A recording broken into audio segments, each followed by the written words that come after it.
اسلام سادگی کا درس۔ سیدہ خاتون جنت سلام اللہ علیہا، صحیح بخاری کی یہ روایت ہے، آقا کریم علیہ الصلوۃ والسلام کی بارگاہ میں حاضر خدمت ہوئیں، حاضر خدمت ہو کر عرض کی، یا رسول اللہ صلی اللہ علیہ وسلم میرے ہاتھ دیکھیں نا، اس کے اوپر چھالے پڑے ہوئے ہیں، میں خود ہی چکی چلاتی ہوں، آٹا گوندتی ہوں، گھر کا سارا کام کاج میں خود کرتی ہوں، اور حسنین کریمین امام حسن اور حسین کے درمیان 1 سال پورے کا بھی وقفہ نہیں تھا، 11 ماہ کا، اور چھوٹے بچوں کو سنبھالتی بھی ہوں، تو میں خود نہیں آئی، مجھے مولا کائنات نے بھیجا ہے، کہا ہے آپ کے پاس غلام اور لونڈیاں آئی ہیں، اگر آپ کرم فرما دیں تو ایک غلام یا لونڈی دے دیں تاکہ میرا کام جو ہے آسان ہو جائے گا۔ اور یقین مانے باپ کی شخصیت وہ شخصیت ہے جو بیٹی کے لیے ساری کائنات کٹھی کرنے کے لیے تیار ہو جاتا ہے۔ کبھی ایسا ہوتا ہے، کبھی کتنے سارے نمازیوں سے دوستوں سے ملاقات ہوتی ہے، دعا کرنا جی ہوا کیا ہے، بزرگوں بتائے تھے رات کو بیٹی کا فون آیا تھا، صحیح انداز سے بات نہیں کی، مجھے لگتا ہے گھر میں کوئی پریشانی ہے۔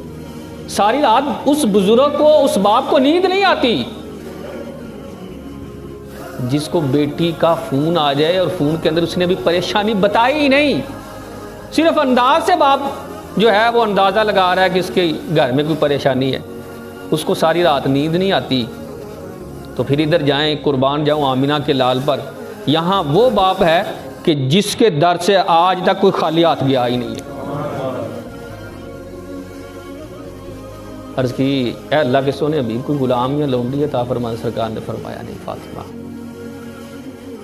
نہیں، غلام لونڈی نہیں ہے تیرے لیے، تو اس طرح کیا کر 33 مرتبہ سبحان اللہ، 33 مرتبہ الحمدللہ اور 34 مرتبہ اللہ اکبر پڑھا کر، یہ وظیفہ کیا کر۔ کیوں؟ کیونکہ تو امت کی عورتوں کے لیے رول ماڈل ہے، تجھے دیکھ کر میری امت کی بیٹیوں نے زندگی گزارنی ہے۔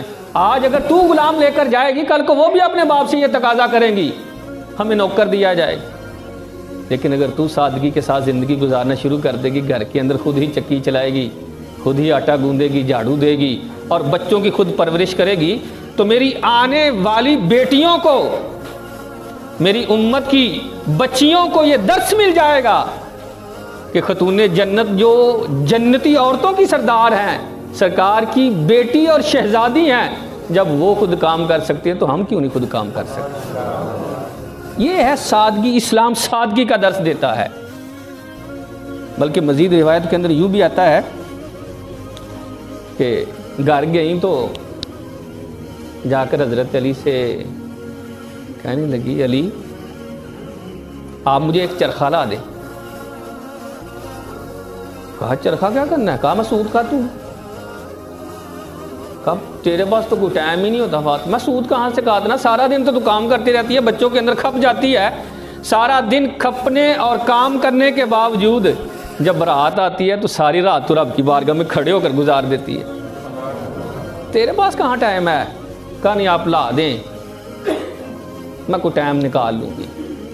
گھر جا کر یہ بات جو میں سیدہ فاطمہ کی سنا رہا ہوں، بیوی کو نہیں، اپنی بیٹی کو بتانی ہے، اپنی بہن کو سمجھانی ہے کہ بیٹا اگلے گھر جا کر اس انداز سے زندگی گزارنا جس طرح آمنہ کی لال کی شہزادی نے گزاری ہے، اپنی شوہر کی معاونت اور مدد کرنا، اس کے لیے بوجھ نہ بن جانا۔ ہمارے یہاں پتہ کیا ہوتا ہے، آپ بیوی کو لاکھ روپے بھی دے دینا، وہ کہنی ہاں کیڑا کوئی احسان کیتا، سارے لوگ کر دیں، ایسا ہی ہے نا، سارے لوگ کر دیں، تسی کیڑا وکھرا کر دے پے ہو۔ تو جب ہم اپنی بیٹی کو، اپنی بہن کو یہ چیز سمجھا کر اگلے گھر روانہ کریں گے نا، اس کو قدر ہوگی، اس کو سمجھ ہوگی میں نے زندگی کیسے گزارنی ہے۔ حضرت علی کہتے ہیں میں نے نا چرخہ لا دیا، سود کاتا، تو چند دن بعد کہنے لگی یہ سود جو میں نے کاتا ہے اس کو بازار میں سیل کر آئیں۔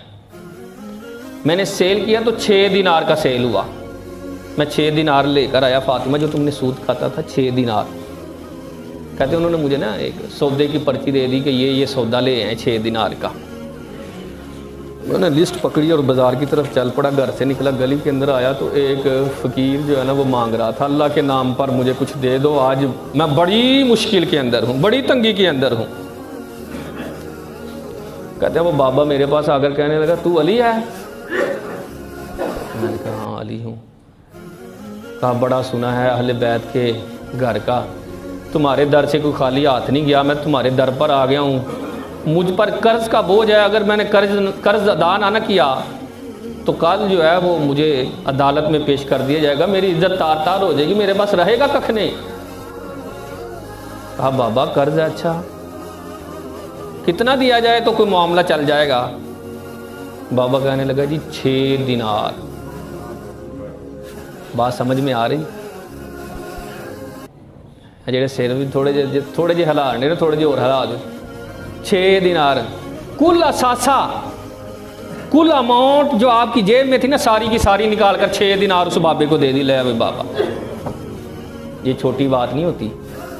مسجد کے اندر یا اللہ کی راہ میں خرچ کرنے کا معاملہ آتا ہے نا تو ہم اپنی طرف دیکھیں، ہم کون سا نوٹ نکالتے ہیں جو جیب میں سب سے پرانا اور سب سے چھوٹا ہوتا ہے، وہ نکال کر دیتے ہیں۔ کہ بندہ کہنے لگا صاحب دعا کرو نا، علامہ صاحب تسی دعا کرو اللہ مینوں پیسے دے تو میں اللہ دی راہ خرچ کراں گا۔ میں مولا کریم مینوں 10 کروڑ روپیہ دے تے 9.5 کروڑ تیری راہ خرچ کرن دی توفیق دے۔ بندہ بولے نہیں، جس طرح تسی نہیں نا آمین بولے، وہ بھی نہیں بولیا۔ میں کہا بھائی تو آمین تے بول دے، پھر بھی 50 لاکھ دا تے تینوں فائدہ ہون ڈیا ہے۔ خرچ کرنا یہ کوئی آسان کام نہیں ہے، دل کو ہاتھ پڑتا ہے۔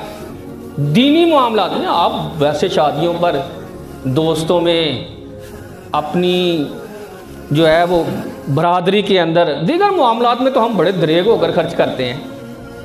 اللہ کی راہ میں خرچ کرنا مردوں کی بات ہوتی ہے۔ کل اثاثے 6 دینار تھے، سارے نکال کر کہا بابا لے تو جا۔ حضرت علی کہتے ہیں میں بڑا جو نا دل کے اوپر بوجھ آ گیا یار کہ سیدہ نے سود کہتا تھا۔ کہا ٹھیک ہے، اس کو برا تو نہیں لگے گا، مجھے کچھ کہے گی نہیں، لیکن میرے دل کے اندر تو ایک بوجھ آ گیا نا۔ کہتے میں آگے بڑھا تو ایک شخص جو نا آگے سے اونٹ لے کر آ رہا تھا، اونٹ کی نکیل پکڑی کہنے لگا لی یہ اونٹ خریدنا ہے۔ تو میں کہا یار میرے کو تو پہلے ہی پیسے کوئی نہیں، میرے پاس پیسے نہیں ہیں۔ کہنے لگا کوئی بات نہیں، میں پیسے لے لوں گا آپ سے، ابھی ادھار خرید لو، لے لو لے لو لے لو۔ کہتے زبردستی مجھے پکڑا کر چلا گیا۔ کہتے میں اس اونٹ کی نکیل پکڑ کر آگے تھوڑا سا بڑھا تو ایک شخص آ کر نا اونٹ کی طرف دیکھنے لگ گیا، کہنے لگا علی بڑا سونا اونٹ ہے، بیچنا ہے؟ میں نے کہا ہاں۔ اس نے نکیل پکڑی، سواری کی، اس کو چیک کیا، کہا کتنے کا بیچنا ہے؟ میں نے کہا یار چل تو ہی بتا دے کتنے کا لینا ہے۔ کہتا ہے ایسے دیکھ دوں کہ کہنے لگا علی 160 دینار سے میں نے کوئی زیادہ نہیں دینے، 160 دینار سے میں نے 1 دینار بھی زیادہ نہیں دینا۔ انہوں نے فرمایا ٹھیک ہے چل۔ اس سے 160 دینار لیے، دل کے اندر خیال آیا یارو اللہ دوبارہ مل جائے نا جہدے کو میں اونٹ لے آس، جو قرض کا بوجھ ہے وہ تو اتر جائے۔ ابھی یہ سوچ رہے تھے، ادھر سے دوبارہ وہ آدمی آیا، آپ نے فرمایا بھائی تیرا شکریہ جو تو نے مجھے اونٹ ادھار پہ دے دیا تھا، یہ تیرے 100 دینار لے لے۔ اس نے لے لیے، 6 دینار کا سودا لیا، 54 دینار لے کر گھر میں پہنچے، جا کر سودا رکھا، 54 دینار بھی ساتھ رکھ دیے۔ سیدہ فاطمہ کہنے لگی مجھے پوچھنا تو نہیں چاہیے؟ دل کے کانوں سے سننے والی یہ بات ہے، مجھے پوچھنا تو نہیں چاہیے کہ یہ 54 دینار کہاں سے آئے ہیں؟ لیکن اے علی گھر کے اندر حسنین کریمین کی پرورش ہوتی ہے، انہیں دودھ پلانا ہوتا ہے، انہیں کھانا کھلانا ہوتا ہے۔ مجھے بتائیں یہ دینار کہاں سے آئے ہیں؟ اگر حرام کا لقمہ میرے بچوں کے کلیجے میں اتر گیا، منہ سے نیچے اتر گیا، تو ان کی پرورش کیسے صحیح ہو سکتی ہے؟ ہم تو سوچتے ہی نہیں نا، اسی کہنے بس آن دیو آن دیو۔ ہم حلال حرام کی تمیز کیے بغیر پیسے کو اٹھاتے ہیں۔ کاروبار کرنا ہے، یہ نہیں پوچھنا ہے جائز ہے نہ جائز نہیں بھائی کر دو، نفع کنا آنڈے ہے۔ سیدہ نے پہلا سوال یہ کیا کہ 54 دینار کہاں سے آ گئے آپ کے پاس؟ 6 دینار تھے، 54 کیسے آ گئے؟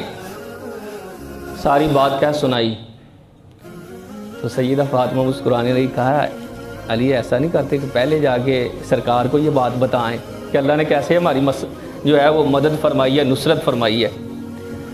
حضرت علی اٹھے، کہا فاطمہ ایک بات کہوں؟ کہا جی جی۔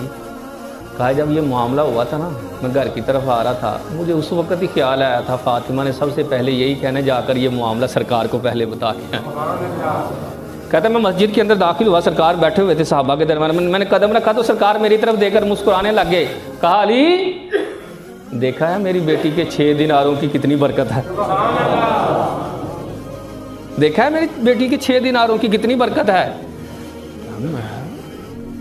تو سرکار نے فرمایا اچھا تمہیں یہ بھی بتا دوں تم سے خریدنے والا اور تم نے بیچنے والا کون تھا؟